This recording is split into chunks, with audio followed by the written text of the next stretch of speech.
সুপ্রভাত। আজকে আমরা যে নতুন ভিডিও নিয়ে চলে এলাম, সেই ভিডিওর মূল আলোচ্য বিষয় হলো স্পোর্টস ইউটিলিটি ভেহিকল। হ্যাঁ, মানে যাকে আমরা এসইউভি নামে সর্বাধিক জানি, এবং যে নামে এই মুহূর্তে সারা বাজারে, ভারতীয় গাড়ি বাজারে বলতে পারেন একটা কম্পন তৈরি হয়ে গেছে।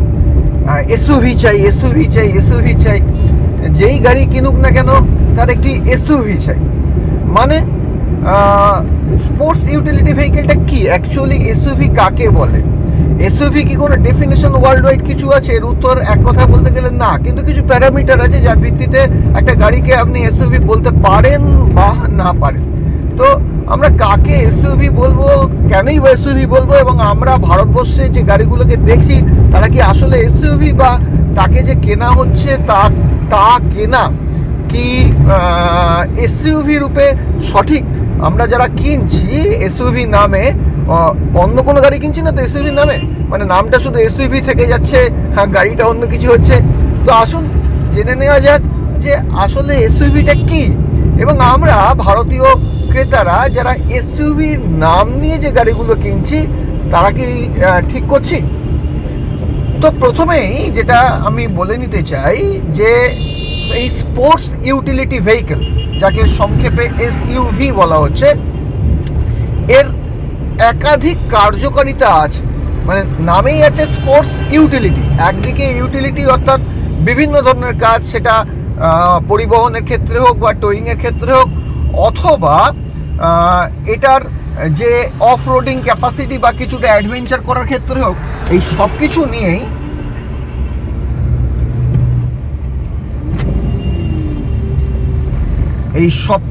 সব কিছু নিয়েই যে ক্যাপাসিটিটা, যেটা সাধারণ গাড়ির তুলনায় একটি গাড়িকে তফাৎ করছে, সেই সাধারণ গাড়ির তুলনায় সেই একটি বিশেষ গাড়ি তথাকথিত এসইউভি। এবং এই এসইউভি বলতে যেটা মনে পড়ে যায় যে হাই গ্রাউন্ড ক্লিয়ারেন্স, মানে বনেট টু বনেট থুরি, এটা বলবেন বড় ছোট গাড়ি, এটা বনেট ফনেট দেখা যায় না, এটা হ্যাচ, ভারতবর্ষের সব থেকে ছোট্ট পুচকে গাড়ি। কিন্তু এসইউভি মানে হাই গ্রাউন্ড ক্লিয়ারেন্স, মানে প্রথম কনসেপ্টেই এটা আসে যে আমি এসইউভি চালাচ্ছি মানে একটা হাই গ্রাউন্ড ক্লিয়ারেন্সের গাড়ি চালাচ্ছি। ইভেন হাই গ্রাউন্ড ক্লিয়ারেন্সের যে ক্রেজ, সেটা এতটাই যে মারুতি তার এসপ্রেসোকেও মিনি এসইউভি নাম দিয়েছে, এবং এই নামে দিব্য গাড়িটি বিক্রি করছে। যদিও এসপ্রেসোর ক্যাপাবিলিটি বা এসপ্রেসো কতটা ভ্যালু ফর মানি সেটা মানে নির্দ্বিধায় খুব ভালো গাড়ি, কিন্তু যদি আমি তথাকথিত এসইউভি তকমাটা এসপ্রেসোকেও দিই, তাহলে সেখানে একটা প্রশ্ন আসে যে এসপ্রেসো কি সত্যি এসইউভি? এক কথায় এর উত্তর হলো না। মানে আপনি একটা যে কোনো গাড়িকে একটু উঁচু করে দিলেন, 180 mm এর গ্রাউন্ড ক্লিয়ারেন্স, 190 mm এর গ্রাউন্ড ক্লিয়ারেন্স, বনেট দেখা যাচ্ছে, বনেট দেখা যাওয়ার সঙ্গে সঙ্গে এটাকে তকমা দিয়ে দিলেন, ভাই এটা তো মিনি এসইউভি, এটা তো মাইক্রো এসইউভি। তা এসইউভি নয়। এসইউভি হওয়ার জন্য যে বেসিক জিনিসগুলো প্রয়োজন, তার মধ্যে অন্যতম গ্রাউন্ড ক্লিয়ারেন্স বটে, কিন্তু এর পাশাপাশি আরও বেশ কিছু বিষয় আছে যেগুলো জানাটা মনে হয় ভারতীয় ক্রেতাদের একটু দরকার, যে আসলে এসইউভি জিনিসটা কি। একটা ভয়ঙ্কর লুক, মানে উঁচু গাড়ি, র্যাগেট টাইপের একটা লুক, বেশ মাস্কুলার, এগুলো আমাদের ভারতীয় বাজারে এবং রাস্তায় যখন চলবে তখন বাকিরা আপনাকে দেখবে বা আপনার গাড়িকে দেখবে, মানে এখানে আপনি ছাপিয়ে গাড়ি, মানে স্বাভাবিক যেটা হয়ে থাকে। তো এই ধরনের একটা বৈশিষ্ট্য ভারতীয় বাজারে তথাকথিত এসইউভির নামে যেগুলো বিকোচ্ছে তাদের সঙ্গে জুড়ে দেওয়া হচ্ছে, যে এসইউভি মানে একটা দারুণ মাস্কুলার, খুব উঁচু।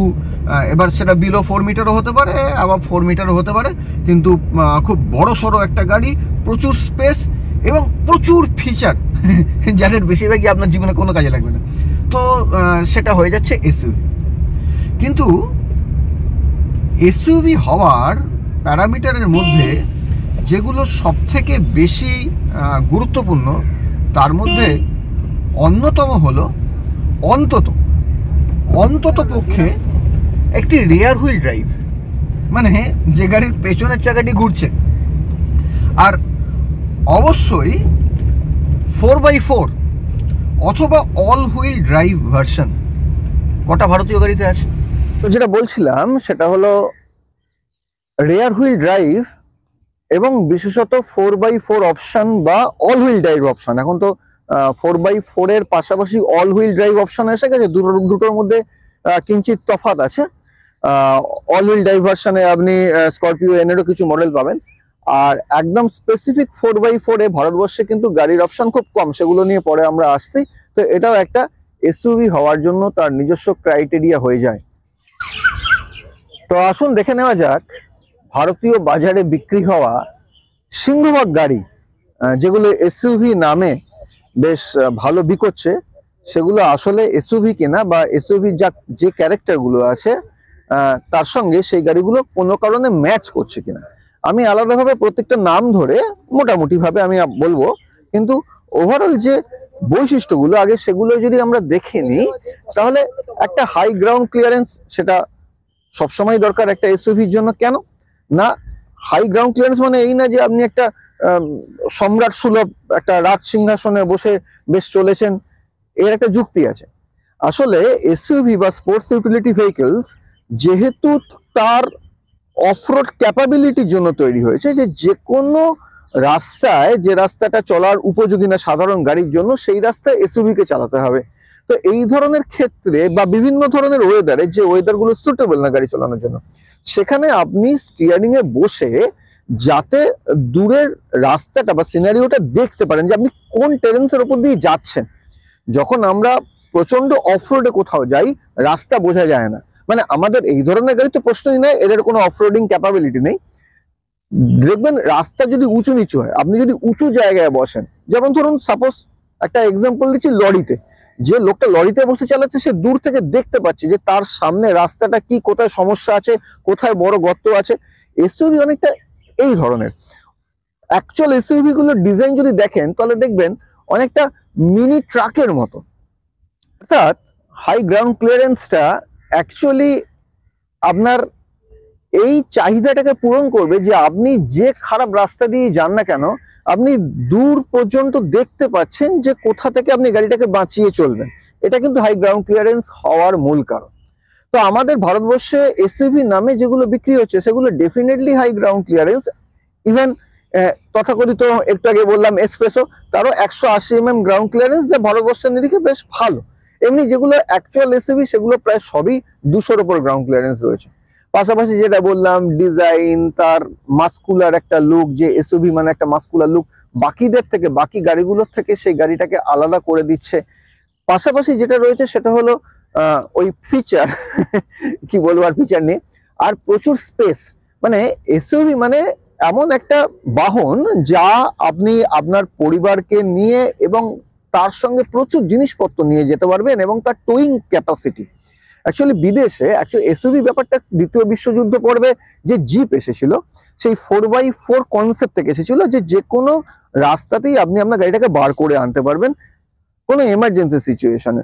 পরবর্তীকালে সেটা লাইফস্টাইল ভেহিকেলের সঙ্গে মিশে যায়, ম্যাচ করে যায়, এবং তারপরে মানুষজন পরিবার নিয়ে তাদের প্রচুর জিনিসপত্র নিয়ে ক্যাম্পিং বা ইত্যাদির উদ্দেশ্যে গাড়িতে প্রচুর জিনিসপত্র লোড করতে শুরু করে। একটা মিনি ট্রাক টাইপের একটা ডিজাইন তৈরি হয় যেখানে আপনি প্রচুর মাল লোড করতে পারবেন। তাহলে এসইউভির সঙ্গে স্বাভাবিকভাবেই স্পেস এই ব্যাপারটা জড়িত, যা ভারতবর্ষে এসইউভি নামে বিক্রি হওয়া অনেক গাড়িতেই আছে। বেশ ভালো রকম স্পেস আছে, আপনি প্রচুর মালপত্র ঠুসে ঠুসে নিতে পারবেন। কিন্তু আমাদের ভারতবর্ষে যে গাড়িগুলো বিক্রি হয় এসইউভি নামে, যদি আমি স্পেসিফিক একদম ছোট থেকে এক্সপ্রেসোকে বাদ দিও, যেমন ধরুন tata punch, Nexon, XUV 3XO মাহিন্দ্রার, বা স্কোডা কাইল্যাক, বা এই ধরনের যতগুলো গাড়ি আছে, ব্রেজা মারুতির, এই সমস্ত গাড়িগুলোকে বলা হয় এসইউভি। আর আমাদের ওই কিয়া সোনেট, সেলটস, এ সমস্ত তো রয়েছেই। ভারতবর্ষের সব থেকে জনপ্রিয় এবং হুন্ডাইয়ের সব থেকে বেশি বিক্রিত গাড়ি ক্রেটা। তো এগুলোকে এক কথায় বলা যেতে পারে ভারতীয় এসইউভি।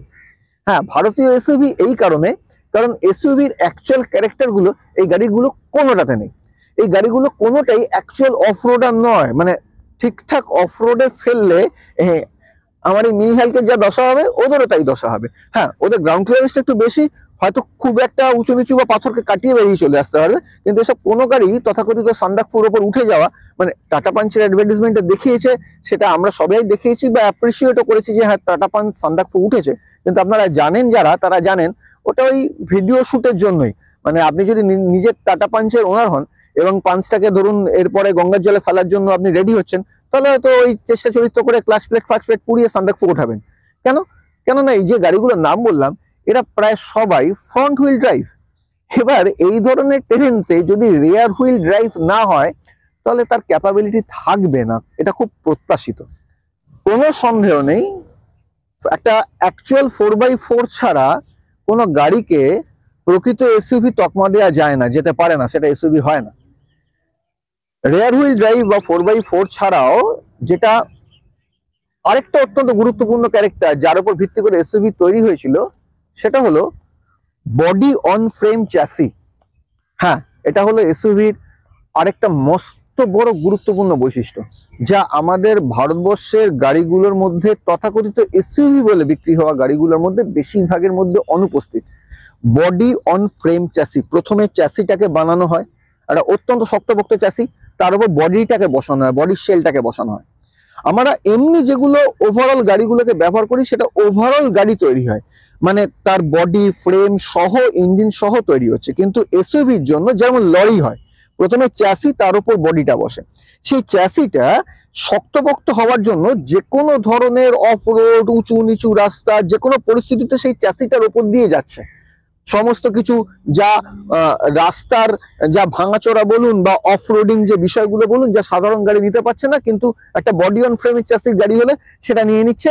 এরপরে যেটা হচ্ছে যে ওপরের যে বডিটা, ওই জন্য দেখবেন যেগুলো এসইউভি, যেমন অ্যাকচুয়াল এসইউভি, যেমন ধরুন জিমনি, যেমন ধরুন থার, যেমন ধরুন ফোর্স গুর্খা, এদের বডি রোল আছে বেশ ভালো রকম। দেখবেন গাড়িগুলো আপনারা যদি কোনো কারণে, একটা জিমনি খুব হালকা পাতলা গাড়ি, ভারতীয় বাজার আমি মনে করি এন্ট্রি লেভেলের বেস্ট এসইউভি। তো এগুলো নিয়ে তো জিমনি বা থর এগুলো নিয়ে পরে আলোচনার বিষয়ে কখনো যদি আপনারা আগ্রহ প্রকাশ করেন করব, কিন্তু ওভারঅল এসইউভি যে ক্যারেক্টার বলছিলাম, যে একটা জিমনি দাঁড়িয়ে থাকা অবস্থায় যদি আপনারা ধরে গাড়িটাকে একটু নাড়ান তাহলে দেখবেন পুরো বডিটা নড়ছে, মানে আপনারা খুব অবাক হয়ে যাবেন যে এতটা বডি নড়ছে, মুভ করছে। কারণ ওই যে বললাম বডি অন ফ্রেম চ্যাসি, চ্যাসিটা নিচে বডিটা ওপরে বসানো। চ্যাসিটা সমস্ত রাস্তার যত কিছু ভাঙাচোরা বা পাথর বোল্ডার সেই জোরটা সে চ্যাসিটা নিয়ে নিচ্ছে, বডিটার উপর ইম্প্যাক্ট করছে না, যেটা আমাদের এই ধরনের সাধারণ গাড়িগুলো ক্যাপাবেল নয়। আপনি যদি তথাকথিত একটা ক্রেটা নিয়ে বোল্ডারের উপর দিয়ে যান, ক্রেটাটা চলতে পারবে না, কিছুক্ষণ চলার পর সে কিন্তু দম ফেলে দেবে, যে তার পক্ষে আর এগোনো সম্ভব না। একই তো front wheel drive, rare wheel drive নয়, তার উপর বডি অন ফ্রেম চ্যাসি। তাহলে এই যে বৈশিষ্ট্যগুলো, এই বৈশিষ্ট্যগুলো বেশিরভাগই আমাদের দেশে তথাকথিত এসইউভি নামে বিক্রি হওয়া গাড়িগুলোর মধ্যে অনুপস্থিত। তাহলে এবার প্রশ্ন আসছে, আমরা কি না বুঝে গাড়িগুলোকে নিচ্ছি, বা আমাদের কি জেনে বুঝে এসইউভির নামে ঠকানো হচ্ছে, বা একটা উঁচু গাড়িতে বসবো, একটা মাস্কুলার গাড়িতে বসবো, এই মেন্টালিটি নিয়ে ভারতবর্ষে এত এসইউভি বিক্রির হিড়িক? এসইউভি কি কেনা সত্যি সত্যি লাভজনক? বিগত কয়েক বছরে ভারতীয় গাড়ি বাজারের যে গাড়ি বিক্রির নিরিখ, সেখানে দেখা যাচ্ছে যে একসময় সেডান যা গাড়ি বিক্রির তালিকায় প্রথমে ছিল, এখন আর সেডান বিশেষ লোকজন নিচ্ছে না।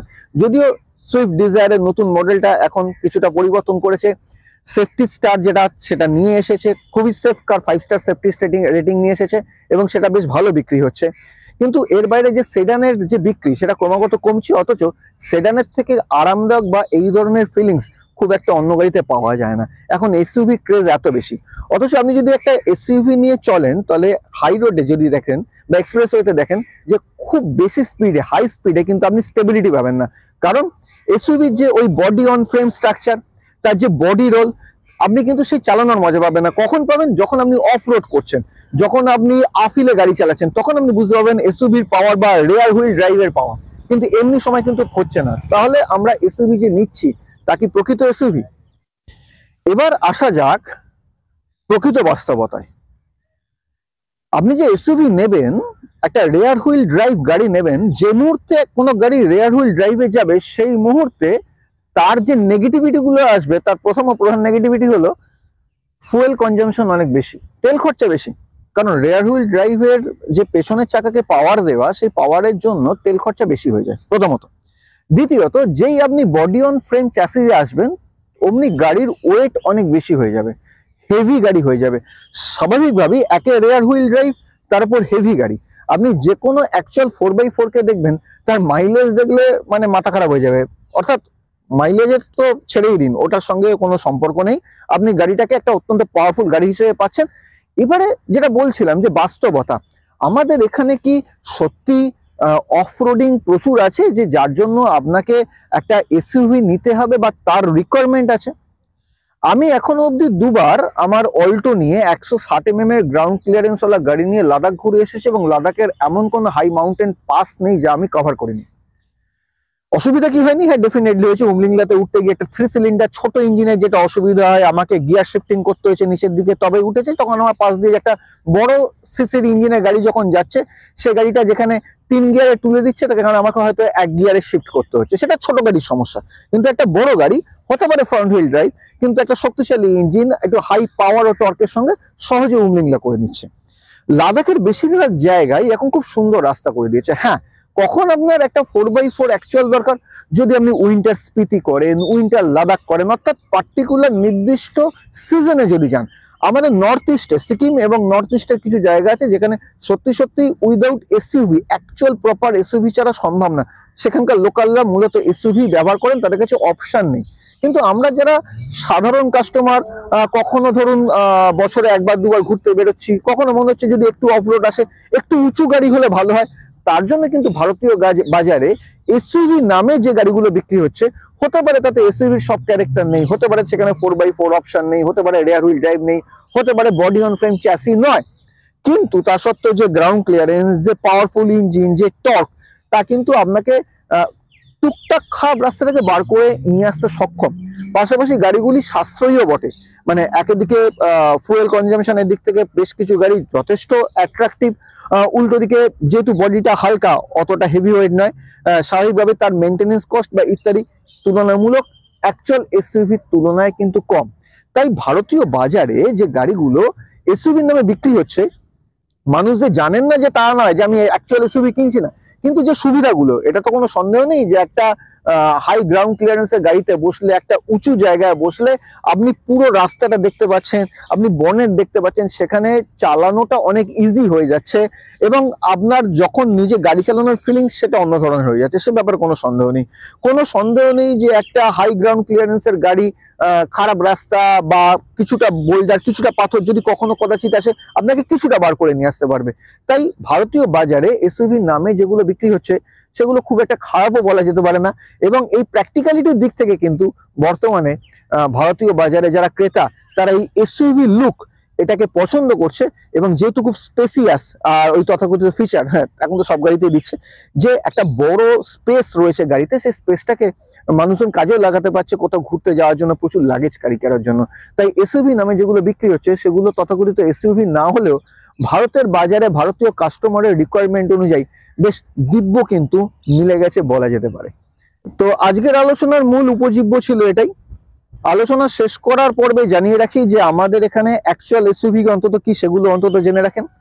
এন্ট্রি লেভেলের হিসেবে মারুতি জিমনি অত্যন্ত ক্যাপাবল একটা পিওর অফরোডার এসইউভি, যা ভারতীয় বাজারে দাম পায়নি। ভারতীয় বাজারেও ক্রেতাদেরও একটা অদ্ভুত ব্যাপার আছে, কারণ আমি একটা ডেটা দেখছিলাম, আজ অব্দি মাহিন্দ্রার আতুর ঘর থেকে যত থার বেরিয়েছে, থার এরকম উচ্চারণ লোকজন করে, সেই থারের 90 থেকে 95% আজ অব্দি কোনো অফরোডে যায়নি। তারা হয়তো 4x4টাও এঙ্গেজ করার সুযোগ পায়নি।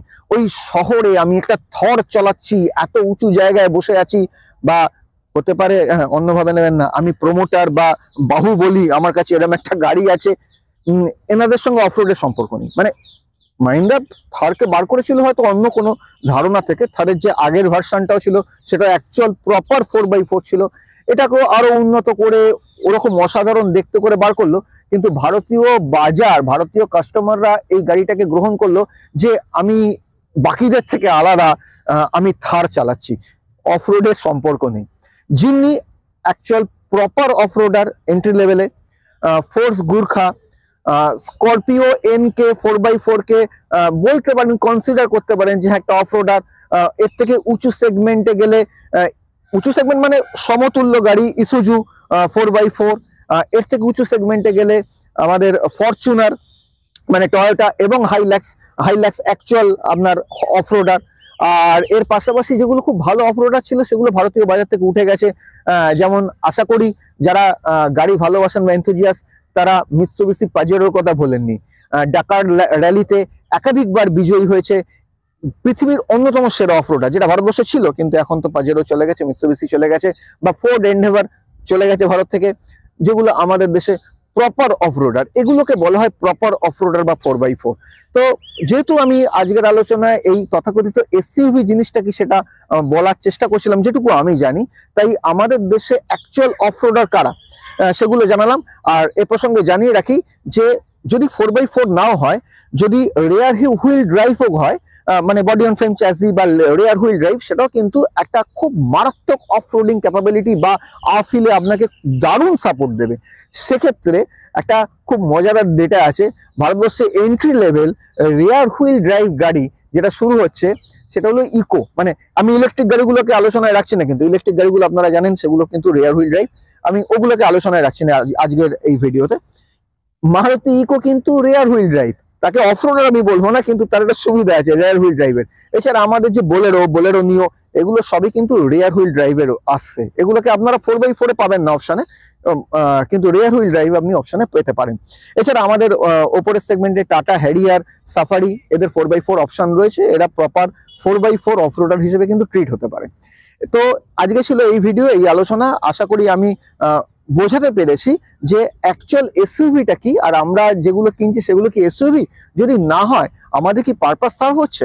তো আমি যেটুকু ঘুরে দেখেছি যে একদম যদি টাফ সিচুয়েশনে আপনি না যান, তাহলে তথাকথিত এসইউভি নামে যেগুলো বিক্রি হচ্ছে তা কিন্তু আপনার পারপাসটাকে সার্ভ করতে পারে।